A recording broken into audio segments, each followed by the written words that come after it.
টঙ্গী হত্যাকাণ্ডের ঘটনার পর সাতপন্থীরা ইজতেমা করার অধিকার হারিয়েছে বলে মন্তব্য করেছেন হেফাজতে ইসলামের মহাসচিব মামুনুল হক। সাতপন্থীদের কার্যক্রম নিষিদ্ধ করে এ ঘটনায় জড়িতদের গ্রেফতার ও বিচার নিশ্চিতের দাবি জানিয়েছেন তিনি।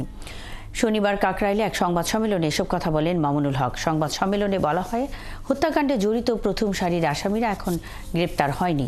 2018 সালের হামলার ঘটনার বিচার হলে এখন এই হত্যার ঘটনা ঘটত না। এবারও তারা পার পেয়ে গেলে সামনে আরও বেপরোয়া হতে পারে।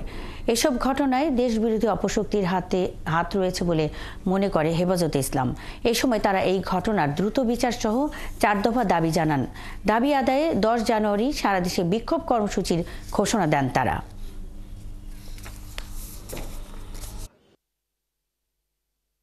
হত্যাকারীর বিরুদ্ধে আইনানুগ ব্যবস্থা নেওয়া হয়, তো হত্যাকারী আবার কিভাবে ইস্তেমা করে সেটা প্রশাসনের কাছে আমরা দাবি জানাচ্ছি। 17 তারিখের হত্যাকাণ্ডের পরে যাদের হাতে টঙ্গীর ইস্তেমার মাঠ সাধারণ নিরীহ মুসল্লিদের রক্তে রঞ্জিত হয়েছে, তাদের আসলে সেখানে ইস্তেমা করার নৈতিক কোনো অধিকার থাকে না।